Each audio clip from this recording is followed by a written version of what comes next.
Today we are going to read the Berenstain Bears Love Thy Neighbors by Jan and Mike Berenstain. The Bear family was quite proud of their handsome treehouse home. They worked hard to keep it neat and tidy. The trim was freshly painted. The front steps were scrubbed and the windows were washed. The lawn was mowed and the flower beds were weeded. Even the leaves on the trees were trimmed and clipped. Most of their neighbors took good care of their homes as well. The pandas across the street were even bigger neatniks than the bears. It seemed they were always hard at work sweeping and cleaning. Farmer Ben's farm, just down the road, was always in apple pie order too.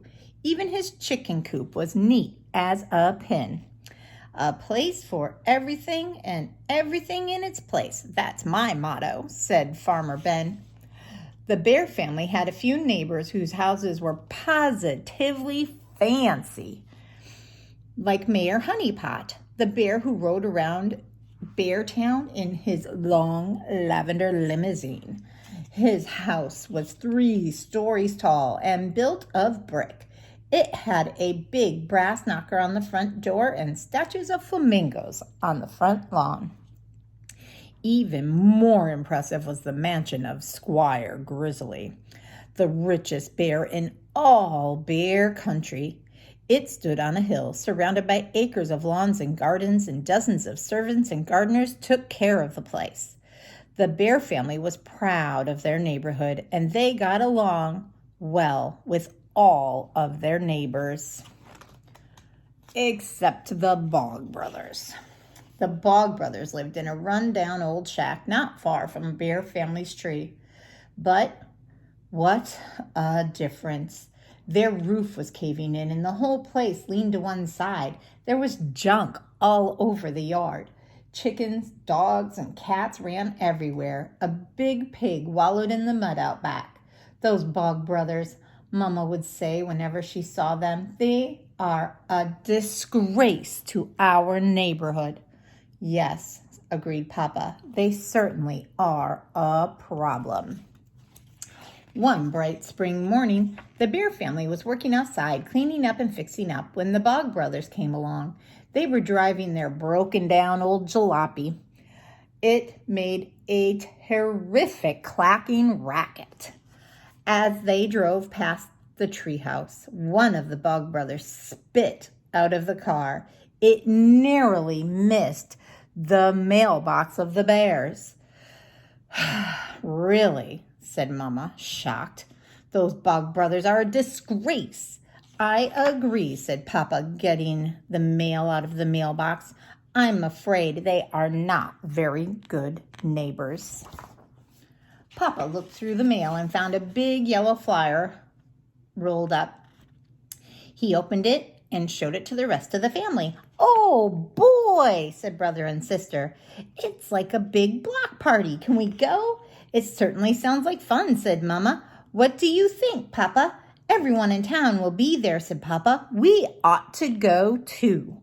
Yay! Cried the Bears. So on Saturday morning, they all piled into the car, and they had a picnic basket and folding chairs. They were looking forward to a day of fun and excitement. But as they drove along, the car began to make a funny sound. It started out as a pocket-pocket-a, but it soon developed into a pocket-a-wheeze, pocket-a-wheeze. Oh, dear, said Mama. What is that awful sound the car is making? Just then, the car made a much worse sound, a loud clunk. It came to a sudden halt, and the radiator cap blew off. They all climbed out, and Papa opened the hood. I guess it's overheated, said Papa, waving the cloud of steam with his hat. Oh, no, said Sister. How are we going to get to the Beartown Festival? Maybe someone will stop and give us a hand, said Papa, hopefully. Look, here comes a car. Let's all wave. Maybe they will stop. It was Mayor and Mrs. Honeypot in their long lavender limousine. They were on their way to the festival too. Their car slowed down, but it didn't stop. The mayor leaned his head out the window. "Sorry, we can't stop," he said. "We're late already. I am master of ceremonies today. I've got to be there on time. I'm sure someone will stop and help you." And he pulled away with a squeal of tires. Said Papa. "Maybe someone else will come along." Soon another car did come along. It was Squire and Lady Grizzly being driven to the festival in their big black Grizz Royce. They slowed down too. Lady Grizzly rolled down the window. "I'm afraid we cannot stop," she said. "We don't have time. I am the judge of the flower arranging contest. We simply must hurry." And with that, they pulled away. "Maybe no one is going to stop," said Sister. "Maybe we're never going to get to the festival." "One of our neighbors is sure to stop and help us," said Mama. "After all, that's what neighbors are for." "Yeah," said Brother. "But do they know that?" A cloud of dust appeared down the road. "Here comes someone now," Sister said eagerly. The dust cloud drew closer, and they could hear a clackety-rackety getting louder. "Uh-oh," said Papa, shading his eyes and peering down the road. "If that's who I think it is," it was the Bog Brothers. They came clanking up in their rickety old jalopy and screeched to a halt.